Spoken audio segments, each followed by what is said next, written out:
रह रहे थे। आप तो विदेश मंत्री रह चुके हैं यूपीए के सरकार में। जियोपॉलिटिक्स है भाई, जियोपॉलिटिक्स है। उसमें सब सिर्फ यही नहीं देखते हैं कि किसके साथ न्याय हुआ है, किसके साथ अन्याय हुआ है। लोग ये भी देखते हैं कि हमारा कहाँ पर किससे क्या संबंध है और हम जो कहेंगे उसका उस संबंध पर क्या उसको प्रभाव पड़ेगा, ये सारी चीज़ देखते हैं। फिर बहुत सूझबूझ के साथ वो शब्द का प्रयोग करते हैं, जो शब्द वो समझते हैं उस समय उचित रहेंगे, सही रहेंगे कि जॉइंट सेशन होना चाहिए था। और हम अभी भी ये कहेंगे कि सरकार को अपनी ही जो कार्यशैली है उससे कुछ सीखना चाहिए।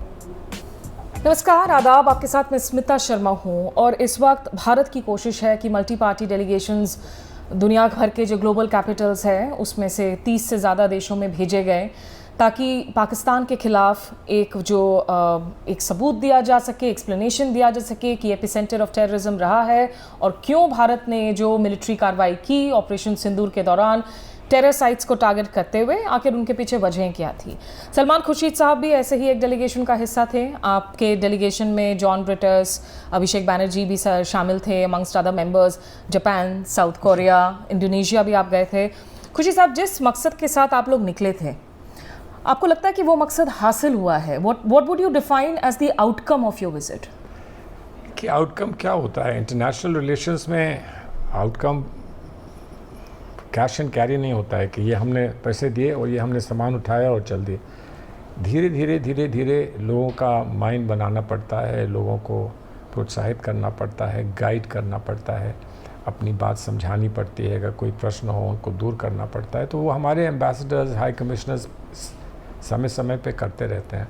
तो जब हम गए थे तो ऐसा नहीं था कि वहाँ बिल्कुल कोरा कागज़ था। काफ़ी कुछ काम वहाँ पहले से हो रखा है, अब उसी को डेवलप करना था, उसी बात को आगे बढ़ाना था। संभवतः पाकिस्तान की ओर से भी कुछ लोग गए होंगे। हमारे यहाँ तो नहीं पता चला कि कोई डेलीगेशन आए हैं, लेकिन उन्होंने भी संपर्क किया होगा, बात की होगी। तो उनकी भी कही हुई बात जो होती है उसकी काट अगर करने की आवश्यकता है तो वो काट भी करनी होती है। तो वो धीरे बात बनती है और इनिशियल रिएक्शन क्या होता है उससे आइडिया ये हो जाता है, अंदाज़ा हो जाता है कि ये किस दिशा में बात जाएगी। और हमको बहुत अच्छे इनिशियल रिएक्शंस मिले। सब ने ये कहा कि हम आतंकवाद का विरोध करते हैं। हमने आपके प्रधानमंत्री को चिट्ठी लिखी थी, हमने अपनी तरफ से पूरा कंडोलेंस उनको कन्वे किया था और आतंकवाद का विरोध किया है। बहुत स्ट्रांगली हमने आतंकवाद का विरोध किया। जो एक डिफरेंस है कि आतंकवाद का विरोध तो लोगों ने किया, पहलगाम में जो ब्रूटल टेररिस्ट अटैक हुआ उसका लोगों ने विरोध किया, कंडेम किया। जब बात आई इंडिया के right to defend itself through operation Sindoor, Pahalgam के वक्त, बालाकोट स्ट्राइक्स के वक्त में जो रिएक्शंस देखने को मिले थे 2019 में, they were a little more clearer. There were more countries जो इंडिया के साथ रह रहे थे। आप तो विदेश मंत्री रह चुके हैं यूपीए के सरकार में। जियोपॉलिटिक्स है भाई, जियोपॉलिटिक्स है। उसमें सब सिर्फ यही नहीं देखते हैं कि किसके साथ न्याय हुआ है, किसके साथ अन्याय हुआ है। लोग ये भी देखते हैं कि हमारा कहाँ पर किससे क्या संबंध है और हम जो कहेंगे उसका उस संबंध पर क्या उसको प्रभाव पड़ेगा, ये सारी चीज़ देखते हैं। फिर बहुत सूझबूझ के साथ वो शब्द का प्रयोग करते हैं, जो शब्द वो समझते हैं उस समय उचित रहेंगे, सही रहेंगे। तो ये सब इसीलिए तो जाके बात करनी पड़ती है, नहीं तो फिर बात करने के लिए आवश्यकता क्या थी? क्योंकि G7 कंट्रीज़ की भी जो स्टेटमेंट आई, यूएस रशिया के भी जो स्टेटमेंट्स लगातार आ रहे थे, they were calling for restraint India और पाकिस्तान के बीच में। they were equating the two countries in the same breath। आप ये बताइए कि इंडिया ने कभी किसी मुल्क से ये कहा है कि आप लड़ जाओ, भिड़ जाओ, मारो? हमने कभी कहा है?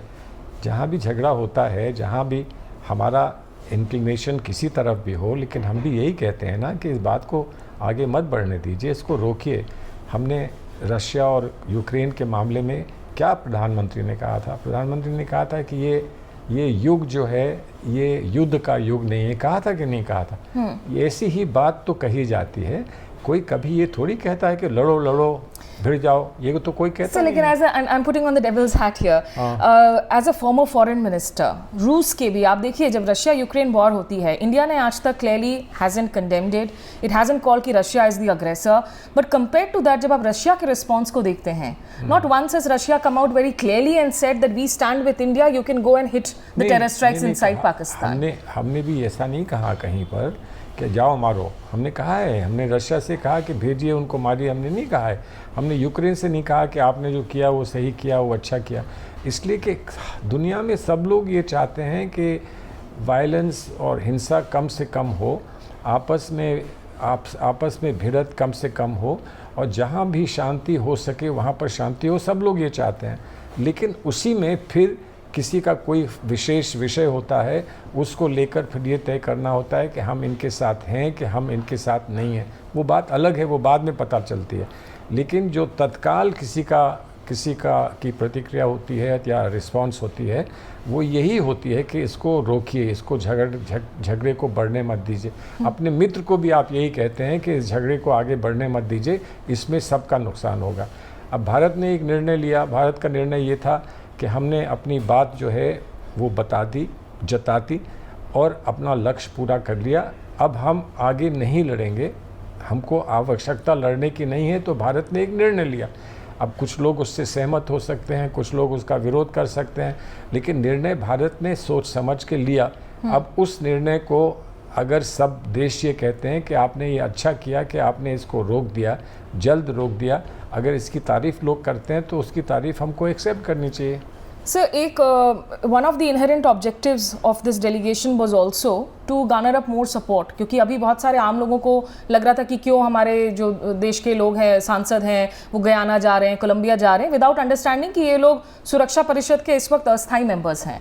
यूएनएससी में द रेजिस्टेंस फ्रंट टीआरएफ को बैन करवाने को लेकर इंडिया की जद्दोजहद अभी जारी है। 2019 के बाद जो रेजोल्यूशन पारित हुआ था उसमें बाकायदा मसूद अजहर, जैश ए मोहम्मद का नाम लिया गया था यूएनएससी में। 2008 मुंबई टेरर अटैक्स के बाद में लश्कर-ए-तैयबा, हाफिज सईद ग्लोबली प्रोस्क्राइब्ड हुए थे, भारत को उसमें कामयाबी मिली थी।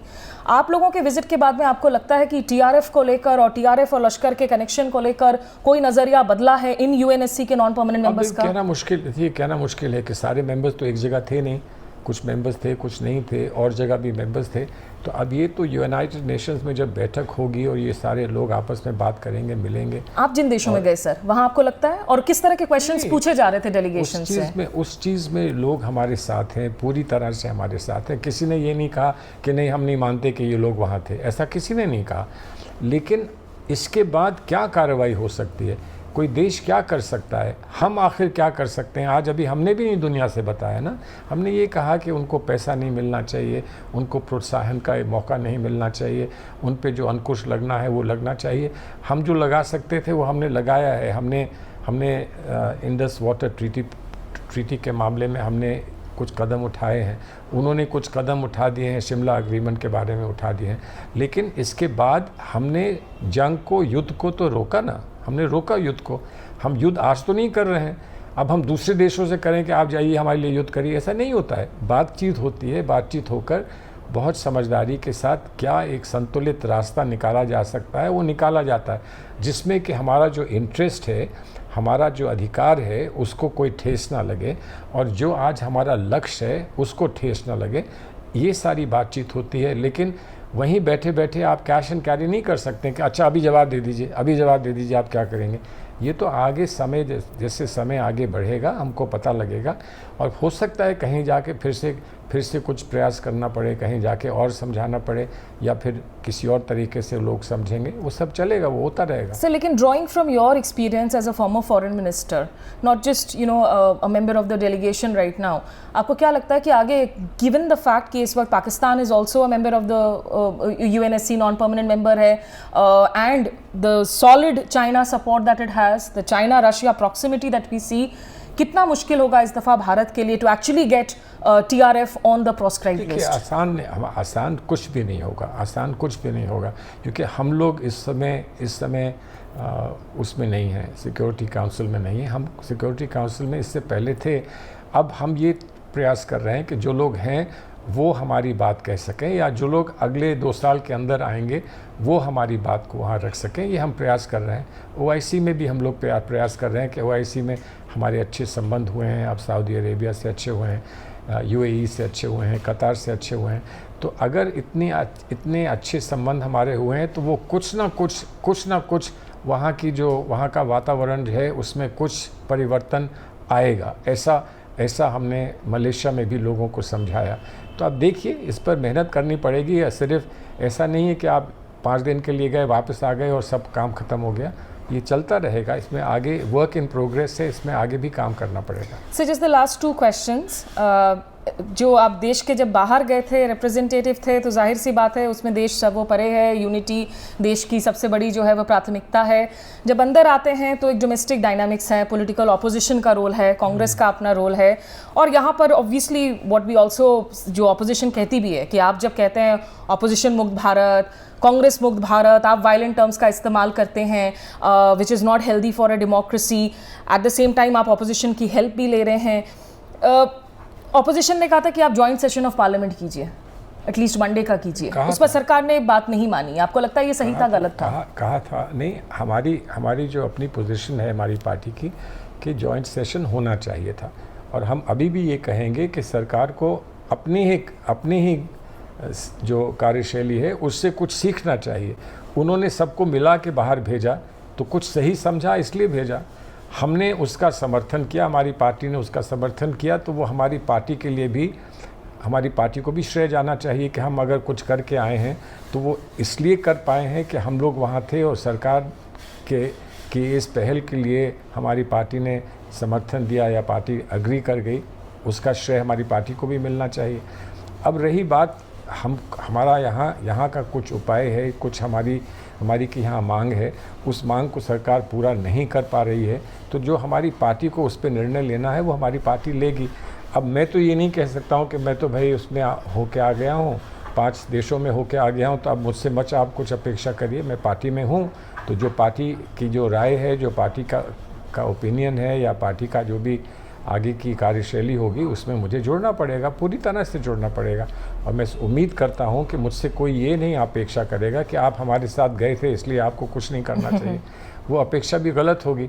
और ना उनको ये सोचना चाहिए कि हम लोग चले गए थे इसलिए हमारी पार्टी को कुछ नहीं करना चाहिए। थोड़ी कैच टेम्पटी सिचुएशन है, क्योंकि यहाँ पर कांग्रेस का कैंपेन भी चल रहा है, सरेंडर नरेंद्र, यूथ कांग्रेस के पोस्टर्स लग गए हैं। यहाँ का कैंपेन है वो यहाँ का कैंपेन है, हम इस कैंपेन को बाहर तो नहीं ले गए ना। इससे जुड़े हुए सवाल बाहर पूछे जा रहे थे आप लोगों से? नहीं, ये देखिए वहाँ के लोगों की समझदारी देखिए कि वहाँ किसी ने यहाँ जो हो रहा है इसके बारे में सवाल नहीं पूछा।